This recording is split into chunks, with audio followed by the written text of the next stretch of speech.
Vocês vejam o que é experiência.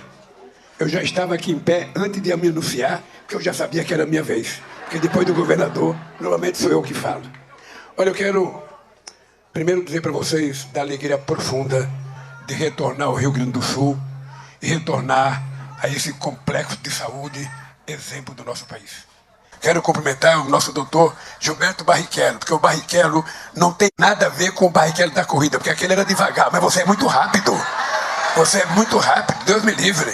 Se você fosse piloto, a gente ganhava muitos títulos mundiais com você. Aproximadamente 3.000 pessoas que trabalham aqui tiveram problemas com o desastre climático que aconteceu nesse estado. E eu quero que vocês saibam que todos aqueles que tiveram prejuízo, esses prejuízos serão reparados e nós queremos participar da reconstrução desse estado com muito carinho, com muito amor e com muito respeito ao povo do Rio Grande do Sul. Pode ter certeza disso. Quero dizer para vocês que eu estou numa agenda que não é apenas essa daqui. Ao terminar esse ato, nós vamos fazer alguma atividade. Eu já inaugurei as unidades habitacionais do Minha Casa Minha Vida, no empreendimento Morada da Fé, em Porto Alegre. Já falamos da compra assistida das casas das pessoas que foram enchentes, não apenas as casas que a gente vai fazer, mas nós colocamos os nossos bancos do nosso ministério para procurar casa à venda de empresas, de particulares, e a gente, se tiver pronta, vai comprar essas casas para dar para o povo morar. E depois dessa inauguração, estar aqui nesse centro de oncologia e hematologia é muito importante. Eu quero que vocês saibam que eu tenho noção da importância disso, porque eu tive câncer, eu fiz quimioterapia, eu fiz radioterapia, e eu sei a importância dessa máquina que vocês compraram para ajudar a salvar a vida nesse estado. Ao sair daqui, eu ainda não vou para casa. Nós vamos entregar no Complexo Viário de Charlau, na BR-116, no entroncamento com a RS 240, no bairro Charlau, em São Leopoldo, e entrega de 24 quilômetros de duplicação da BR-232 em valor. Tá? Bem, companheiros e companheiras, é por isso que está aqui o ministro Renan, sabe, que é do transporte. Vocês podem pensar, o que veio fazer o ministro do transporte aqui se ele não é motorista de ambulância? É porque nós vamos anunciar obras, sabe, porque nós não queremos deixar nenhuma estrada federal com nenhum problema nesse estado, porque a gente quer que o Rio Grande do Sul volte a crescer, volte a produzir, volte a transportar suas cargas e sua gente com muita segurança. Eu deveria fazer aqui como fez o Pimenta, depois do discurso do governador, depois do discurso do Barrichello. Eu até pensei que o Barrichello era candidato a presidente, porque depois do discurso da nossa enfermeira, eu só teria que copiar o Pimenta, chegar aqui e falar, sabe, obrigado, tudo bem. Mas eu só queria dizer para vocês uma coisa. Eu não vou nem falar do centro, porque eu não posso falar mais do que a minha ministra, eu não posso falar mais do que o Barrichello e mais do que a enfermeira que são daqui. Eu queria dizer para vocês que não foi fácil para mim escolher a Nívia como ministra da Saúde. Eu e a Dilma, nós tínhamos 6 outros ministros que foram ministros nossos. Companheiros extraordinários, que começou com Humberto Costa, em 2003, e terminou com o Tioro no mandato da Dilma. E eu tinha, então, 6 homens que eram ex-ministros, todos pessoas fabulosas, extraordinárias, que eu tinha, sabe, pensado em escolher para ser ministro. Mas, de repente, eu fiquei pensando, por que não uma mulher? E depois eu fiquei pensando, por que não uma pessoa que não seja médica? Uma pessoa que é cientista política, mas uma pessoa que foi presidente de uma maior instituição de pesquisa, que é a Fiocruz, a companheira Nízia. E o que me levou a chamar a Nízia para o ministério é que, colhendo informações, eu descobri que você era muito respeitada no meio dos governadores do Brasil, você era muito respeitada no meio das Assembleias Legislativas do Brasil, e você era muito querida no meio dos deputados e senadores. Eu falei, se eu tenho uma pessoa dessa qualidade, ligada ao setor de saúde, que não é médica, é essa pessoa que eu vou trazer para ser ministra, e estou gratificado pelo trabalho que você está fazendo nesse país.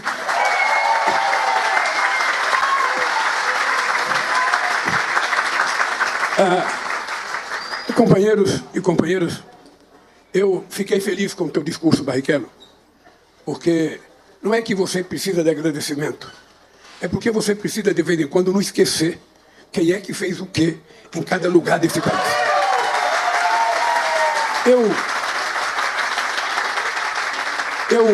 Quando eu falo muito de política de saúde, e tenho brigado com a Nízia, brigado não, discutido, porque o presidente não briga. O presidente conversa de forma educada. Um dia, numa reunião ministerial, eu pedi para Dilma ser mais dura. Ela falou, eu não posso ser dura, presidente. Eu sou muito calma, eu não posso levantar a voz para falar. E hoje eu vi ela fazendo um discurso aqui, eu também pensei, será que ela quer ser candidata a presidenta da República? Porque ela está bem afiada. Mas o problema da saúde é que eu conheço a saúde, sabe, quando eu não era deputado, que eu era apenas um trabalhador metalúrgico. Eu perdi uma mulher, Lívia, no Hospital Modelo em São Paulo. Eu estava dizendo para o governador, eu levantei um domingo de manhã, eu fui buscar minha mulher no hospital que tinha dado à luz. E naquele tempo a gente não sabia se era homem ou mulher. Então eu levei uma roupinha cor-de-rosa e levei uma roupinha azul, como era de praxe, sabe, levar. E quando eu cheguei no Hospital Modelo, 8 horas da manhã, eu senti uma inquietação. A enfermeira passava por mim, não falava nada, e eu querendo saber da minha mulher. Daqui a pouco veio uma chefona lá e falou para mim, eu pensando que eu ia poder entrar no quarto e entregar a roupa, ela veio...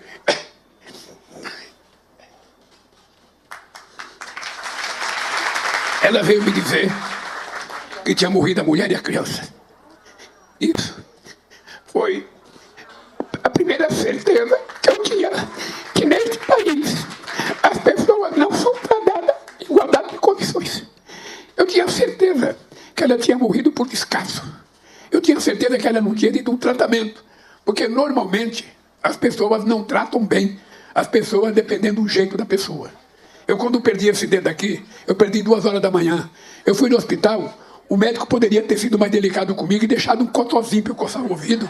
Ou seja, ele preferiu meter a faca e com a tesoura e cortou tudo, eu fiquei sem meu dedinho. Você pensa que foi fácil para mim? Eu tive dificuldade de lavar o rosto, porque eu colocava a mão e a água caía. Até que eu aprendi a cruzar a mão assim e voltei a lavar o meu rosto direito. E quando eu venho aqui, no hospital, sabe, público, que tem a excelência que vocês têm, que tem a respeitabilidade que vocês têm, eu fico muito feliz porque está provado, é preciso acabar com essa bobagem de que o Estado tem que ser mínimo, de que o Estado não pode fazer as coisas, de que o Estado...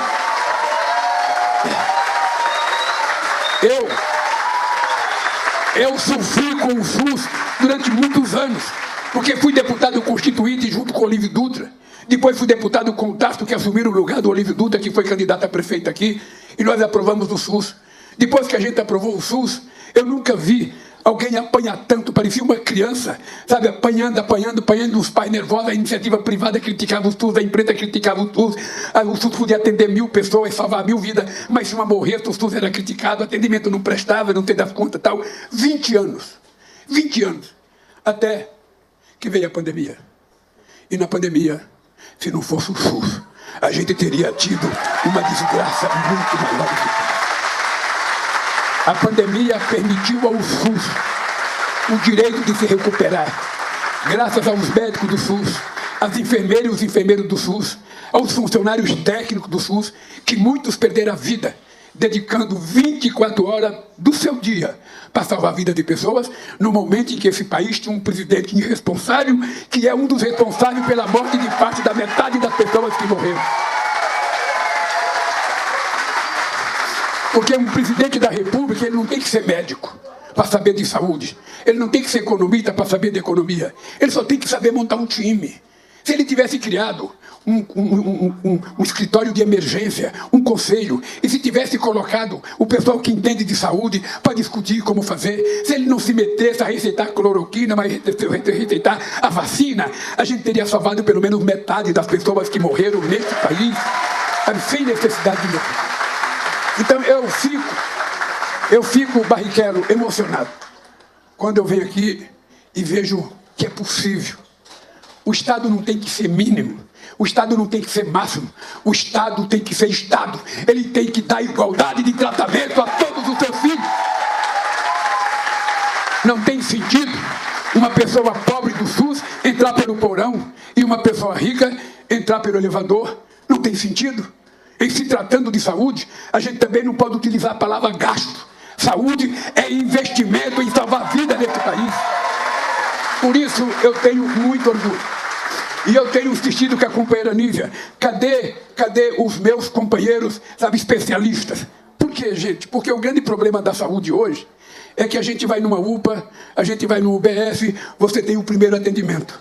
Aí quando você tem o primeiro atendimento fala para você, olha, você precisa procurar um oncologista, você precisa procurar um oftalmologista, você precisa procurar, sabe, um médico, um otorrino, você precisa procurar um ortopedista, você precisa procurar... Aí você não tem... Aí você demora 9 meses, 10 meses, 11 meses, sabe, é uma coisa muito desumana, porque a doença não espera, ela não para de funcionar, porque era um relógio que vai seguindo, e muitas vezes a pessoa morre antes de ter acesso. Antes as pessoas morriam, recebia a receita, governador. Muita gente recebia uma receita. Recebia uma receita e levava para casa. Não tinha dinheiro para comprar remédio. E essa pessoa morria com uma receita em cima da cabeceira da cama. Porque ninguém vai em médico para pegar receita. A gente vai em médico para ser curado, para ser tratado e sair de lá com um remédio. É por isso que eu quero parabenizar o nosso SUS pela distribuição de remédio e quero agradecer ao Farmácia Popular, que defende remédio para o povo pobre. Eles quase acabaram com isso, mas não conseguiram acabar, porque o programa é muito forte. E agora o mais especialista, eu tenho falado para a Nízia, quando a gente fizer com que as pessoas tenham acesso a especialista, você vai ver como o povo vai ser grato ao que a gente faz na saúde. Porque muitas pessoas morrem sem ter oportunidade de um tratamento. E quando eu vejo um centro de radioterapia como é o que eu vi hoje, eu tenho certeza que vocês vão salvar muita vida, porque eu fiz 33 aplicações de radioterapia. Eu aprendi, dizer uma coisa para você, Barriga, eu aprendi com os meus 2 oncologistas, que diziam para mim, presidente, você vai descobrir uma coisa. Tem 2 partes no corpo em que a radioterapia mais afeta a pessoa. Porque são partes que se manifestam sem a gente perceber quando a gente está com saúde. E eu falei, quais são as partes? Eu falei, primeiro, a garganta. E segundo, o reto. Porque você mexe, os músculos mexem, quando você não tem nada, você não sente. Mas quando você faz terapia, meu querido Barrichello, Deus queira que você nunca precise fazer radioterapia num lugar que doa. Porque doía. Eu quero dizer para vocês, eu tinha dificuldade de tomar água. Mas, ao mesmo tempo, eu estou feliz que eu estou aqui, vivo. Então,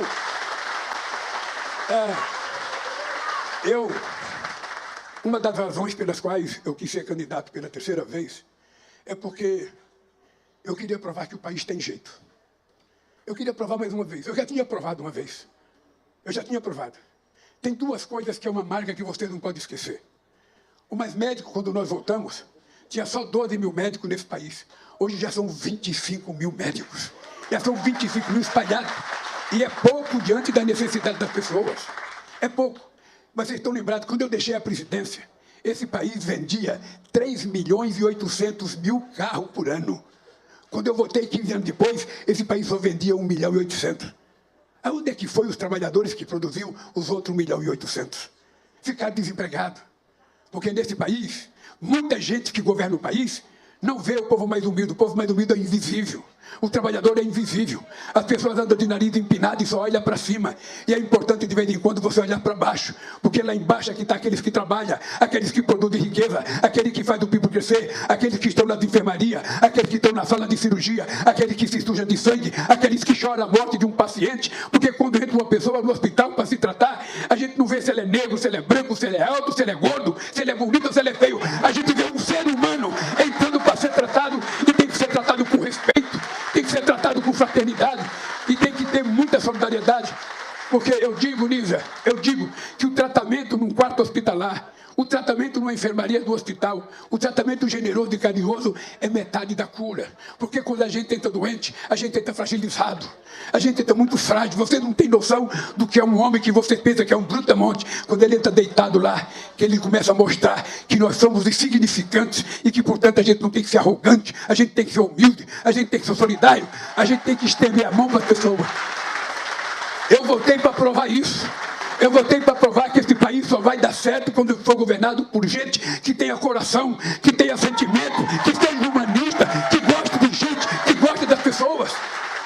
É preciso ter isso em conta. E por isso eu estou feliz aqui. Estou feliz, governador, estou feliz, companheiros ministros, estou feliz, companheiros deputados, porque eu digo o seguinte, um cara que aos 78 anos de idade está apaixonado outra vez, não tem razão para ele estar mal. Estou bem. Vocês não têm noção, me sinto um ser humano pleno. Eu não tenho medo de nada, não tenho preocupação com nada, não tenho preocupação com denúncia, com dificuldade, porque a dificuldade, ela existe para a gente resolver. Mas eu estou bem comigo. Sabe quando você levanta de manhã, bem com você? Sabe quando você não se importa com a notícia negativa? Sabe quando você não está preocupado com nada, porque você sabe que você vai resolver? Eu aprendi desde pequeno, não tem nada impossível para o ser humano. A única coisa impossível no planeta Terra é Deus pecar. A gente pode tudo que a gente quiser. É por isso que a gente tem que sonhar grande. Porque se a gente sonha pequeno, esse sonho vira um pesadelo. Se a gente sonhar grande e a gente levar a sociedade a sonhar junto com a gente transforma esse sonho coletivo em a realidade. E está aqui, inaugurando essa excelência para, fazer tratamento do câncer, é, na verdade, a realização de um sonho. Ou seja, vocês não estão devendo nada a ninguém. O povo de Porto Alegre tem que saber, eles têm o melhor tratamento de oncologia aqui nesse hospital, aqui nessa gente. E eu tenho certeza que se depender da cara de vocês que eu estou vendo, da fisionomia de vocês, eu tenho certeza que não apenas o melhor tratamento, mas o melhor carinho que alguém possa dar, vocês darão ao povo que procurar um tratamento. Um beijo no coração, que Deus abençoe todos nós. Tudo isso, senhor presidente Lula, só está sendo possível por sua causa, que mesmo diante das dificuldades, nunca esqueceu do povo gaúcho. Por fim, gostaríamos de expressar nossa profunda gratidão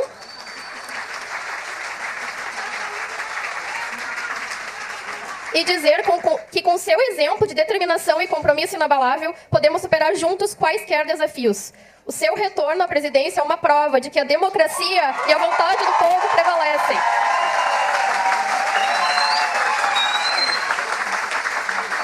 Presidente Lula, o Rio Grande do Sul lhe saúda e agradece por todo o carinho e empenho a nós dedicados. Muito obrigada, senhor presidente.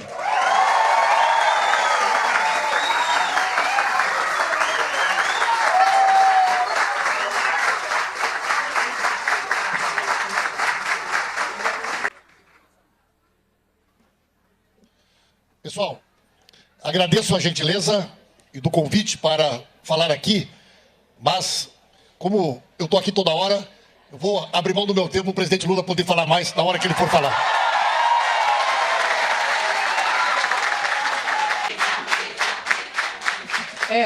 Boa tarde. É muito bom ver e ouvindo o Barrichello, diretor dessa casa, que tenho vindo tantas vezes e já vinha antes da emergência, presidente Lula, ver que aqui nós temos uma comunidade SUS muito engajada, sabendo, presidente, que eu só posso lhe agradecer, não só pela oportunidade de participar desse projeto de união e reconstrução do Brasil, mas porque o senhor está permitindo a reconstrução do SUS. Obrigada, presidente Lula.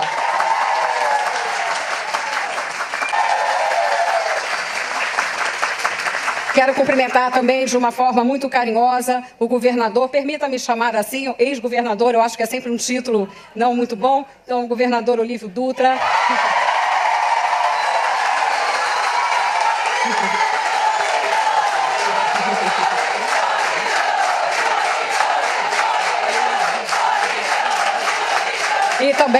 E também cumprimentar de uma forma muito especial o governador Tássio Genro, agradecendo por todo o apoio.